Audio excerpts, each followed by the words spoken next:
ವಿಶೇಷ ಸಂಭಾಷಣೆಗೆ ಸ್ವಾಗತ. ನಮಸ್ಕಾರ. ಇಂದು ನಾವು ಒಂದು ಅತ್ಯಂತ ಕುತೂಹಲಕಾರಿ ಮತ್ತು ಆಳವಾದ ವಿಷಯದ ಕುರಿತು ಚರ್ಚೆ ನಡೆಸಲಿದ್ದೇವೆ.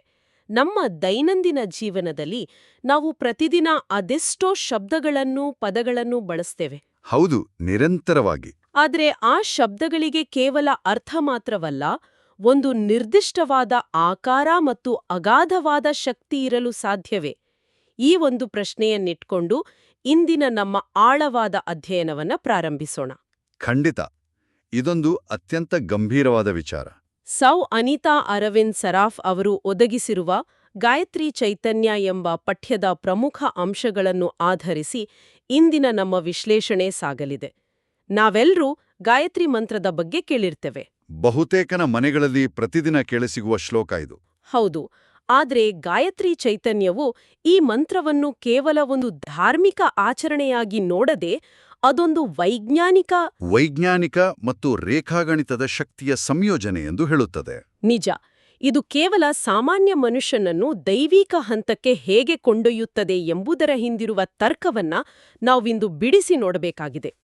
ಅನಿತಾ ಅರವಿಂದ್ ಸಲಾಫ್ ಅವರು ಗಾಯತ್ರಿ ಚೈತನ್ಯದಲ್ಲಿ ಮಂಡಿಸಿರುವ ವಿಚಾರಗಳು ಪ್ರಾಚೀನ ಜ್ಞಾನ ಮತ್ತು ವಿಜ್ಞಾನದ ನಡುವಿನ ಸೇತುವೆಯಂತಿವೆ. ನಾವು ಯಾವುದೇ ಒಂದು ಮಂತ್ರವನ್ನು ಕೇವಲ ಬಾಯಲ್ಲಿ ಉಚ್ಚರಿಸುವ ಕೆಲವು ಪದಗಳ ಗುಂಪು ಎಂದು ಭಾವಿಸಿದರೆ ಅದು ತಪ್ಪು. ಅದರ ಹಿಂದಿರುವ ಬಹುದೊಡ್ಡ ತಂತ್ರಜ್ಞಾನವನ್ನು ನಾವು ಕಳೆದುಕೊಂಡಂತೆ ಅಲ್ಲವೇ? ಖಂಡಿತ. ಈ ಪಠ್ಯವು ಶಬ್ದ, ಆ ಶಬ್ದದಿಂದ ಉತ್ಪತ್ತಿಯಾಗುವ ಕಂಪನ ಮತ್ತು ಆ ಕಂಪನಗಳು ಮಾನವನ ನರಮಂಡಲದ ಮೇಲೆ ಬೀರುವ ಪ್ರಭಾವವನ್ನು ಬಹಳ ಸೂಕ್ಷ್ಮವಾಗಿ ತೆರೆದಿಡುತ್ತದೆ. ನಮ್ಮ ಇಂದಿನ ಚರ್ಚೆಯ ಪ್ರಮುಖ ಉದ್ದೇಶವೇ ಇದು. ಯಾವುದೇ ಪೂರ್ವಗ್ರಹಗಳಿಲ್ಲದೆ ಇದನ್ನು ಅರ್ಥ ಮಾಡಿಕೊಳ್ಳುವುದು. ಹಾಗಾದ್ರೆ ಈ ಪಠ್ಯದಲ್ಲಿರುವ ಒಂದು ಅತ್ಯಂತ ಆಸಕ್ತಿದಾಯಕ ಉಲ್ಲೇಖದಿಂದಲೇ ಮುಂದುವರಿಯೋಣ. ಸರಿ. ಇದರಲ್ಲಿ ಯಜ್ಞವಾಲ್ಕ್ಯ ಶ್ರುತಿಯ ಒಂದು ಪ್ರಸಂಗವನ್ನು ನೀಡಲಾಗಿದೆ. ಬ್ರಹ್ಮದೇವನು ಒಮ್ಮೆ ಒಂದು ತ್ರಾಸಿನ ಅಂದ್ರೆ ತಕ್ಕಡಿಯ ಒಂದು ಕಡೆ ಸಂಪೂರ್ಣ 4 ವೇದಗಳನ್ನು ಇಟ್ಟು ಇನ್ನೊಂದು ಕಡೆ ಕೇವಲ ಗಾಯತ್ರಿ ಮಂತ್ರವನ್ನು ಇಟ್ಟು ತೂಗಿದನಂತೆ. ಹೌದು, ಇದು ಬಹಳ ಪ್ರಸಿದ್ಧವಾದ ಉಲ್ಲೇಖ. ಆಗ ಆಶ್ಚರ್ಯಕರವೆಂಬಂತೆ ಗಾಯತ್ರಿ ಮಂತ್ರದ ತೂಕವೇ ಹೆಚ್ಚಾಗಿತ್ತು ಎಂದು ಹೇಳಲಾಗಿದೆ. ಆದರೆ ಶಬ್ದವನ್ನು ಅಥವಾ ಜ್ಞಾನವನ್ನು ತಕ್ಕಡಿಯಲ್ಲಿ ತೂಗುವುದು ಹೇಗೆ ಸಾಧ್ಯ? ಭೌತಿಕವಾಗಿ ಸಾಧ್ಯವಿಲ್ಲ. ಇದು ಭೌತಿಕ ತೂಕದ ಬಗ್ಗೆ ಹೇಳುತ್ತಿರುವ ಮಾತಲ್ಲ ಎಂಬುದು ಸ್ಪಷ್ಟ. ಹಾಗಾದರೆ ಕೇವಲ ಒಂದು ಮಂತ್ರವು 4 ವೇದಗಳಿಗಿಂತ ಭಾರವಾಗಿತ್ತು ಎಂಬ ಈ ಸಾಂಕೇತಿಕ ವಿವರಣೆಯ ಹಿಂದಿರುವ ನಿಜವಾದ ಅರ್ಥವೇನು? ಇದು ಅತ್ಯಂತ ಸೂಕ್ತವಾದ ಪ್ರಶ್ನೆ. ನೋಡಿ, ತಕ್ಕಡಿ ಮತ್ತು ತೂಕ ಎಂಬುದು ಇಲ್ಲಿ ಕೇವಲ ಒಂದು ರೂಪಕ. ಇದನ್ನು ಅರ್ಥ ಮಾಡಿಕೊಳ್ಳಲು ನಾವು ದಾರ್ಶನಿಕ ಸಾಂದ್ರತೆ ಅಂದರೆ ಫಿಲಸಾಫಿಕಲ್ ಡೆನ್ಸಿಟಿಯ ಬಗ್ಗೆ ಯೋಚಿಸಬೇಕು. ಅಂದ್ರೆ ಜ್ಞಾನದ ಸಾಂದ್ರತೆ. ಹೌದು. ವೇದಗಳು ಜ್ಞಾನದ ಅಗಾಧವಾದ ಮತ್ತು ವಿಸ್ತಾರವಾದ ಸಾಗರಗಳಿದ್ದಂತೆ. ಅವುಗಳಲ್ಲಿ ಬ್ರಹ್ಮಾಂಡದ ಸೃಷ್ಟಿ, ಪ್ರಕೃತಿಯ ನಿಯಮಗಳು, ಮಾನವನ ಕರ್ತವ್ಯಗಳು ಹೀಗೆ ಅಸಂಖ್ಯಾತ ವಿಷಯಗಳಿವೆ. ಆದರೆ ಆ ಇಡೀ ಸಾಗರದ ಮೂಲಬಿಂದು ಗಾಯತ್ರಿ ಮಂತ್ರದಲ್ಲಿದೆ. ಎಲ್ಲ ಜ್ಞಾನದ ಅಂತಿಮ ಸಾರಾಂಶ. ಹೌದು.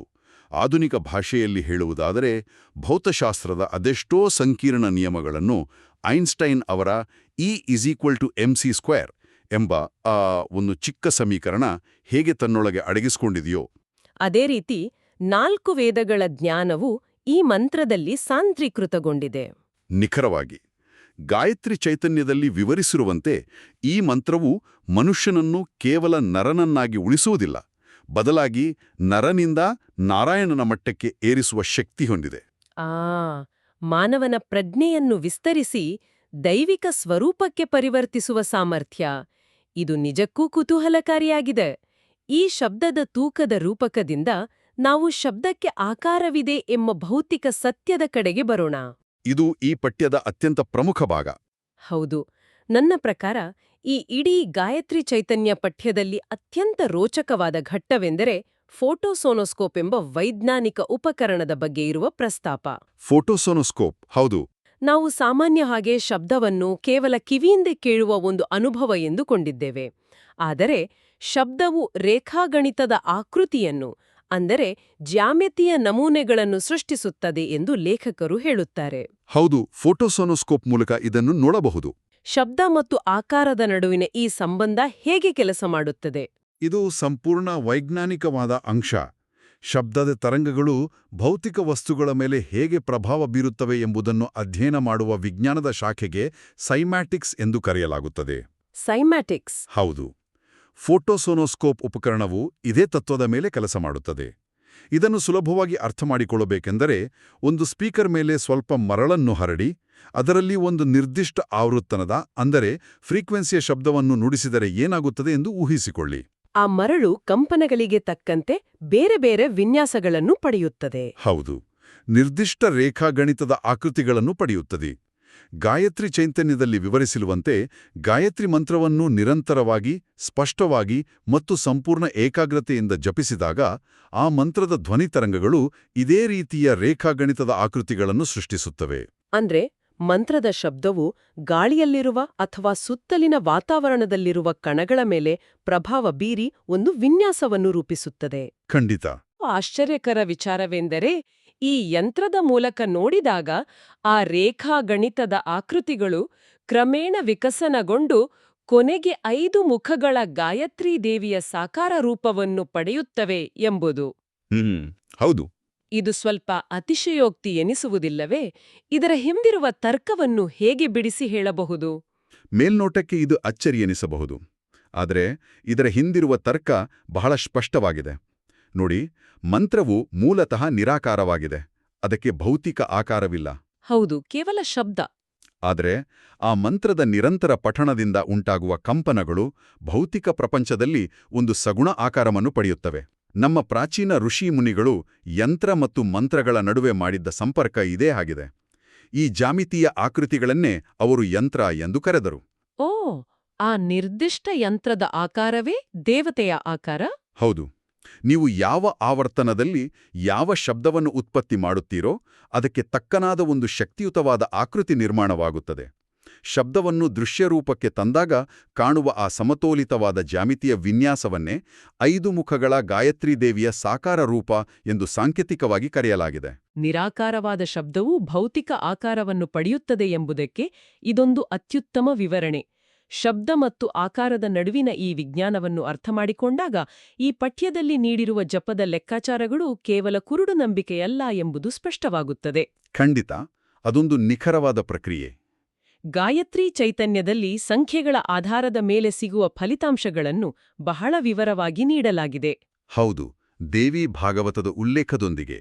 ಉದಾಹರಣೆಗೆ, ಕೇವಲ 1 ಬಾರಿ ಈ ಮಂತ್ರವನ್ನು ಜಪಿಸಿದರೆ ಹಗಲಿನಲ್ಲಿ ಮಾಡಿದ ಪಾಪನಾಶವಾಗುತ್ತದೆ.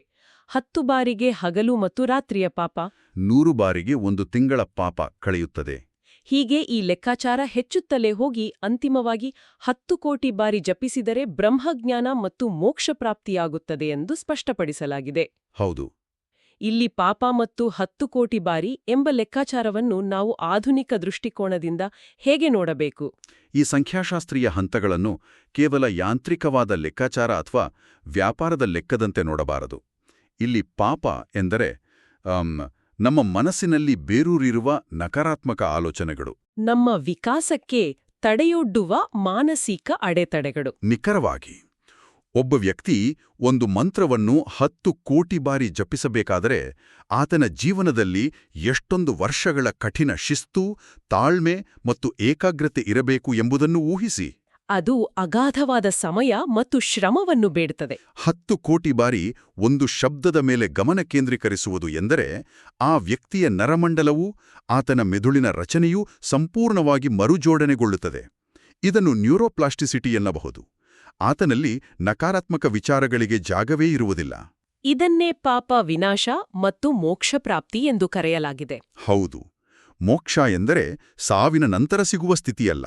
ಅದು ಬದುಕಿರುವಾಗಲೇ ಮನಸ್ಸು ಸಂಪೂರ್ಣವಾಗಿ ಪರಿಶುದ್ಧಗೊಂಡು ಉನ್ನತ ಪ್ರಜ್ಞೆಯನ್ನು ತಲುಪುವ ಹಂತ. ಆದರೆ 10 ಕೋಟಿ ಎಂಬುದು ಇಡೀ ಜೀವಿತಾವಧಿಯ ಸಾಧನೆ ಎನಿಸುತ್ತದೆ. ಪ್ರತಿದಿನದ ಸಾಧನೆಯ ಬಗ್ಗೆಯೂ ಗಾಯತ್ರಿ ಚೈತನ್ಯದಲ್ಲಿ ನಿಖರವಾದ ಪಟ್ಟಿಯನ್ನು ನೀಡಲಾಗಿದೆ. ಹೌದು, ವಾರ್ಷಿಕ ಬದಲಾವಣೆಗಳ ಪಟ್ಟಿ. ಅನಿತಾ ಅರವಿಂದ್ ಸರಾಫ್ ಅವರು ಉಲ್ಲೇಖಿಸಿದಂತೆ ಪ್ರತಿದಿನ ಕಟ್ಟುನಿಟ್ಟಿನಾಗಿ 1000 ಬಾರಿ ಜಪಿಸುವುದರಿಂದ ಆಗುವ ಬದಲಾವಣೆಗಳು. ನಿರಂತರವಾಗಿ 1 ವರ್ಷ ಪ್ರತಿದಿನ 1000 ಬಾರಿ ಜಪಿಸಿದರೆ ಮುನಿ ಪದವಿ ಲಭಿಸುತ್ತದೆ. 2 ವರ್ಷಗಳ ನಿರಂತರ ಸಾಧನೆಗೆ ವಾಕ್ಸಿದ್ಧಿ ದೊರೆಯುತ್ತದೆ. 4 ವರ್ಷಕ್ಕೆ ಸೂರ್ಯದರ್ಶನ ಮತ್ತು 12 ವರ್ಷಗಳ ಸುದೀರ್ಘ ಜಪದಿಂದ ಸಾಕ್ಷಾತ್ ಬ್ರಹ್ಮದೇವನ ಯೋಗ್ಯತೆಯೇ ಲಭಿಸುತ್ತದೆ ಎಂದು ವಿವರಿಸಲಾಗಿದೆ. 12 ವರ್ಷಗಳ ಕಾಲ ಪ್ರತಿದಿನ ಈ ಸಾಧನೆ ಮಾಡುವುದು ಮನುಷ್ಯನ ಮನೋವಿಜ್ಞಾನದ ಮೇಲೆ ಹೇಗೆ ಪರಿಣಾಮ ಬೀರಬಹುದು? ಈ ಪಟ್ಟಿಯು ಮನುಷ್ಯನ ಮಾನಸಿಕ ಮತ್ತು ಬೌದ್ಧಿಕ ವಿಕಾಸದ ಹಂತಗಳನ್ನು ಬಹಳ ಸುಂದರವಾಗಿ ಚಿತ್ರಿಸುತ್ತದೆ. ಪ್ರತಿದಿನ 1000 ಬಾರಿ ಏಕಾಗ್ರತೆಯಿಂದ ಕೂರುವುದು ಸಾಮಾನ್ಯವಾದ ವಿಷಯವಲ್ಲ. ಖಂಡಿತ ಅಲ್ಲ. 1 ವರ್ಷದ ಈ ಶಿಸ್ತು ಮನುಷ್ಯನ ಮನಸ್ಸನ್ನು ಶಾಂತಗೊಳಿಸುತ್ತದೆ, ಆತನನ್ನು ಚಿಂತಕನನ್ನಾಗಿ ಮಾಡುತ್ತದೆ. ಇದನ್ನೇ ಮುನಿ ಪದವಿ ಎನ್ನಲಾಗಿದೆ. ಮುನಿ ಎಂದರೆ ಮನನ ಮಾಡುವವನು. ಹೌದು. 2 ವರ್ಷಗಳ ನಿರಂತರ ಸಾಧನೆಯ ನಂತರ ವ್ಯಕ್ತಿಯ ಗಮನ, ಆಲೋಚನೆ ಮತ್ತು ಮಾತುಗಳ ನಡುವೆ ಸಂಪೂರ್ಣ ಹೊಂದಾಣಿಕೆ ಬರುತ್ತದೆ. ಆತ ಆಡುವ ಮಾತುಗಳು ಸ್ಪಷ್ಟವಾಗಿರುತ್ತವೆ ಮತ್ತು ಅದಕ್ಕೊಂದು ಶಕ್ತಿ ಬರುತ್ತದೆ. ಇದನ್ನೇ ವಾಕ್ಸಿದ್ಧಿ ಎಂದು ಕರೆಯುವುದು. ಆಡಿದ ಮಾತುಗಳೆಲ್ಲ ಪ್ರಭಾವಶಾಲಿಯಾಗುವ ಸಾಮರ್ಥ್ಯ. ಇನ್ನು 12 ವರ್ಷಗಳ ಸುದೀರ್ಘ ಜಪದಿಂದ ಆಗುವ ಬದಲಾವಣೆ ಊಹಾತೀತ. ಯಾವುದೇ ಒಂದು ಶಿಸ್ತನ್ನು 12 ವರ್ಷಗಳ ಕಾಲ ಪಾಲಿಸಿದರೆ ಅದು ಆ ವ್ಯಕ್ತಿಯ ಸ್ವಭಾವವೇ ಆಗಿಬಿಡುತ್ತದೆ. ಆತನ ಪ್ರಜ್ಞೆ ಸಂಪೂರ್ಣವಾಗಿ ವಿಕಸನಗೊಳ್ಳುತ್ತದೆ. ಹೌದು. ಸೃಷ್ಟಿಯ ಹಿಂದಿರುವ ರಹಸ್ಯಗಳನ್ನು ಅರ್ಥಮಾಡಿಕೊಳ್ಳುವ, ಹೊಸ ವಿಚಾರಗಳನ್ನು ಸೃಷ್ಟಿಸುವ ಸಾಮರ್ಥ್ಯ ಆತನಿಗೆ ಬರುತ್ತದೆ. ಇದನ್ನೇ ಬ್ರಹ್ಮದೇವನ ಯೋಗ್ಯತೆ ಎಂದು ಸಾಂಕೇತಿಕವಾಗಿ ಹೇಳಲಾಗಿದೆ. ಬ್ರಹ್ಮ ಎಂದರೆ ಸೃಷ್ಟಿಕರ್ತ? ಹೌದು. ತನ್ನ ಬದುಕನ್ನು ಮತ್ತು ತನ್ನ ಸುತ್ತಲಿನ ವಾತಾವರಣವನ್ನು ತನ್ನಗೆ ಬೇಕಾದಂತೆ ಸೃಷ್ಟಿಸಿಕೊಳ್ಳುವ ಶಕ್ತಿ ಆ ವ್ಯಕ್ತಿಗೆ ಒಲಿಯುತ್ತದೆ ಎಂಬುದೇ ಇದರ ಹಿಂದಿನ ಮನೋವೈಜ್ಞಾನಿಕ ಸತ್ಯ. ಇಂತಹ ಕಠಿಣವಾದ ಶಿಸ್ತನ್ನು ಪಾಲಿಸಲು ಜಪಮಾಲೆಯ ಬಳಕೆಯ ಬಗ್ಗೆಯೂ ಪಠ್ಯದಲ್ಲಿ ಪ್ರಸ್ತಾಪಿಸಲಾಗಿದೆ. ಆದರೆ ಇಲ್ಲಿ ನನ್ನ ಗಮನ ಸೆಳೆದ ಮತ್ತೊಂದು ಪ್ರಾಯೋಗಿಕ ವಿಚಾರವೆಂದರೆ ಜಪಮಾಲೆಗೆ ವಿಧಿಸಿರುವ ನಿಯಮಗಳು. ಬಹಳ ಕಟ್ಟುನಿಟ್ಟಾದ ನಿಯಮಗಳಿವೆ. ಜಪಮಾಲೆಯನ್ನು ಮಾರುಕಟ್ಟೆಯಲ್ಲಿ ಹಣ ಕೊಟ್ಟು ಸುಮ್ಮನೆ ಖರೀದಿಸಿ ತಂದು ಬಳಸುವಂತಿಲ್ಲ ಎಂದು ಗಾಯತ್ರಿ ಚೈತನ್ಯದಲ್ಲಿ ಹೇಳಲಾಗಿದೆ. ಅದನ್ನು ಗುರುವಿನಿಂದಲೇ ಪಡೆಯಬೇಕು. ಇಲ್ಲವಾದರೆ ತಾಯಿಯ ಆಶೀರ್ವಾದದೊಂದಿಗೆ ಸ್ವೀಕರಿಸಬೇಕು. ಹೌದು.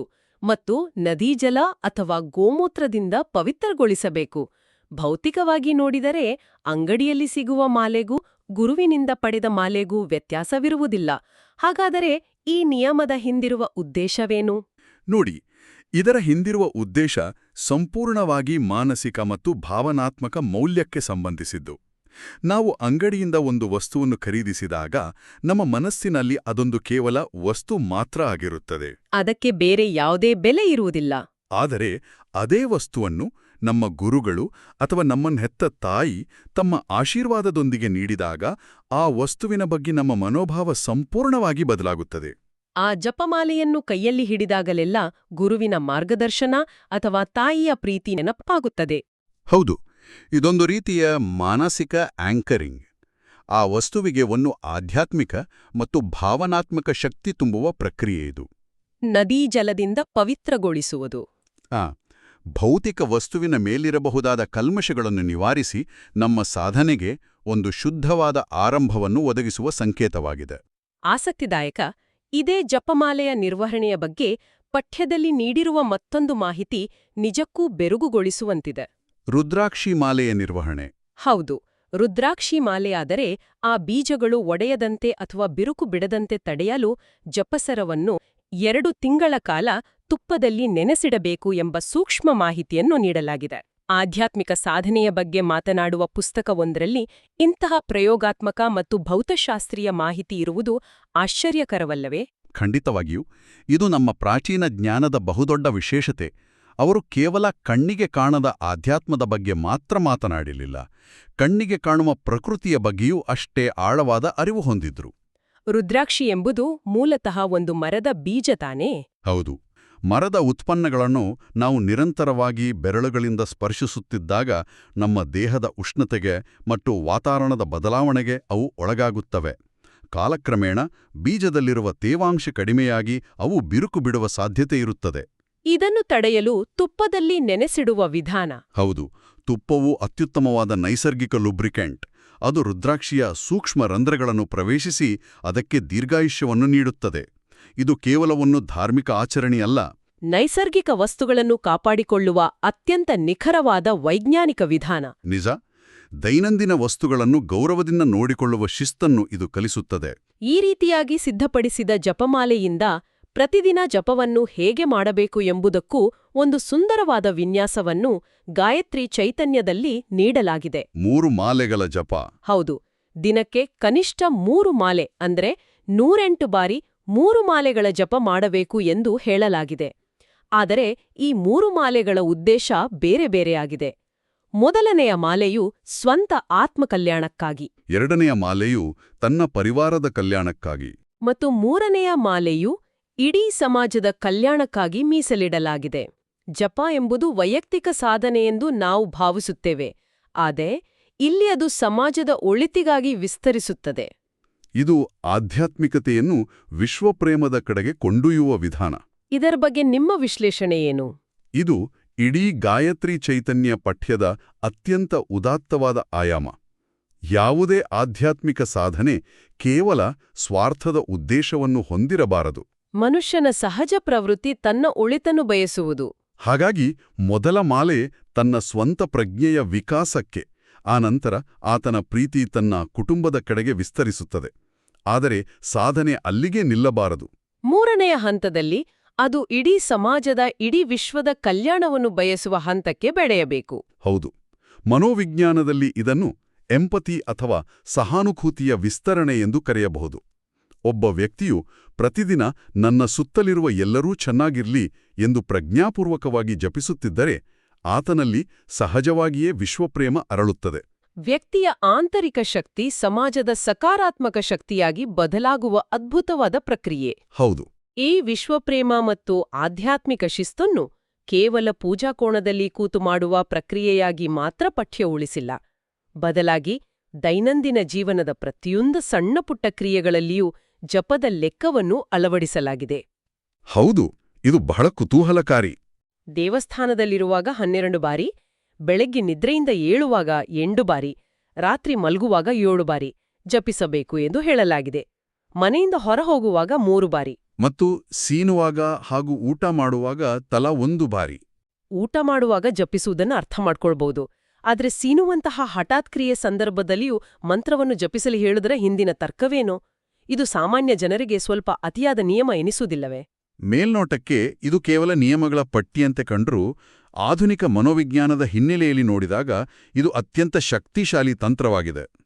ಇದನ್ನು ಪ್ಯಾಟರ್ನ್ ಇಂಟರಪ್ಷನ್ ಮತ್ತು ಮೈಂಡ್ಫುಲ್ನೆಸ್ ಟ್ರಿಗರ್ಸ್ ಎಂದು ಕರೆಯುತ್ತಾರೆ. ಫುಲ್ನೆಸ್ ಟ್ರಿಗರ್ಸ್ ಅಂದ್ರೆ ಪ್ರಜ್ಞೆಯನ್ನು ಎಚ್ಚರಿಸುವುದಾ? ಹೌದು. ನಮ್ಮ ದಿನನಿತ್ಯದ ಬಹುತೇಕ ಕೆಲಸಗಳನ್ನು ನಾವು ಯಾಂತ್ರಿಕವಾಗಿ ಯಾವುದೇ ಪ್ರಜ್ಞೆ ಇಲ್ಲದೆ ಮಾಡುತ್ತಿರ್ತೇವೆ. ಬೆಳಿಗ್ಗೆ ಏಳೋದು, ಊಟ ಮಾಡೋದು ಇವೆಲ್ಲವೂ ಅರಿವಿಗೆ ಬಾರದಂತೆ ನಡೆದೋಗ್ತವೆ. ಇನ್ನು ಸೀನುವುದು ಒಂದು ಸಂಪೂರ್ಣ ಅನೈಚ್ಛಿಕ ಕ್ರಿಯೆ ತಾನೆ? ನಿಖರವಾಗಿ. ಅಂತಹ ಹಠಾತ್ ಕ್ರಿಯೆಯ ಸಂದರ್ಭದಲ್ಲಿಯೂ ಒಂದು ಮಂತ್ರವನ್ನು ಜಪಿಸಬೇಕೆಂದರೆ ವ್ಯಕ್ತಿಯ ಮನಸ್ಸು ಸದಾಕಾಲ ಎಚ್ಚರದಿಂದ ಮತ್ತು ಅರಿವಿನಿಂದ ಇರಬೇಕು ಎಂದರ್ಥ. ಓ, ಮನೆಯಿಂದ ಹೊರಡುವಾಗ 3 ಬಾರಿ ಜಪಿಸುವುದು ಮುಂದಿನ ಕಾರ್ಯಗಳಿಗೆ ನಮ್ಮನ್ನು ನಾವು ಮಾನಸಿಕವಾಗಿ ಸಿದ್ಧಪಡಿಸಿಕೊಳ್ಳುವ ಪ್ರಕ್ರಿಯೆ. ಊಟ ಮಾಡುವಾಗ ಜಪಿಸುವುದು ಅನ್ನವನ್ನು ಅಮೃತವನ್ನಾಗಿ ಸ್ವೀಕರಿಸುವ ಮತ್ತು ಕೃತಜ್ಞತೆ ಸಲ್ಲಿಸುವ ಭಾವನೆ. ಈ ಎಲ್ಲಾ ಲೆಕ್ಕಾಚಾರಗಳ ಉದ್ದೇಶವೇ ಮನುಷ್ಯನನ್ನು ಸದಾಕಾಲ ವರ್ತಮಾನದಲ್ಲಿ ಪ್ರಜ್ಞಾಪೂರ್ವಕವಾಗಿ ಬದುಕುವಂತೆ ಮಾಡುವುದು. ಇದು ದೈನಂದಿನ ಜೀವನವನ್ನೇ ಒಂದು ನಿರಂತರವಾದ ಧ್ಯಾನವನ್ನಾಗಿ ಪರಿವರ್ತಿಸುವ ತಂತ್ರವಾಗಿದೆ. ಒಟ್ಟಾರೆಯಾಗಿ ಹೇಳುವುದಾದರೆ ಇಂದಿನ ನಮ್ಮ ಚರ್ಚೆಯು ಈ ವಿಷಯದ ಕುರಿತಾದ ಅನೇಕ ಆಯಾಮಗಳನ್ನು ತೆರೆದಿಟ್ಟಿದೆ. ಸೌ ಅನಿತಾ ಅರವಿಂದ್ ಸರಾಫ್ ಅವರು ಗಾಯತ್ರಿ ಚೈತನ್ಯದಲ್ಲಿ ನೀಡಿರುವ ಈ ಮಾಹಿತಿಯು ಕೇವಲ ಪುರಾಣದ ಕಥೆಗಳಲ್ಲ. ಹೌದು, ಅಥವಾ ಧಾರ್ಮಿಕ ಆಚರಣೆಯೂ ಅಲ್ಲ. ಇದು ಶಬ್ದದ ವಿಜ್ಞಾನ, ಮಾನವನ ನರಮಂಡಲದ ಮೇಲೆ ಅದರ ಪ್ರಭಾವ, ಕಠಿಣವಾದ ಮಾನಸಿಕ ಶಿಸ್ತನ್ನು ರೂಪಿಸುವ ವಿಧಾನ ಮತ್ತು ಅಂತಿಮವಾಗಿ ಇಡೀ ಸಮಾಜದ ಒಳಿತಿಗಾಗಿ ಇರುವ ಬಹುದೊಡ್ಡ ಸಾಧನವಾಗಿದೆ. ಶಬ್ದ ಮತ್ತು ಪ್ರಜ್ಞೆಯ ನಡುವಿನ ಈ ಕೊಂಡಿಯನ್ನು ಅರ್ಥಮಾಡಿಕೊಳ್ಳುವುದು ನಿಜಕ್ಕೂ ಒಂದು ಅದ್ಭುತವಾದ ಅನುಭವ.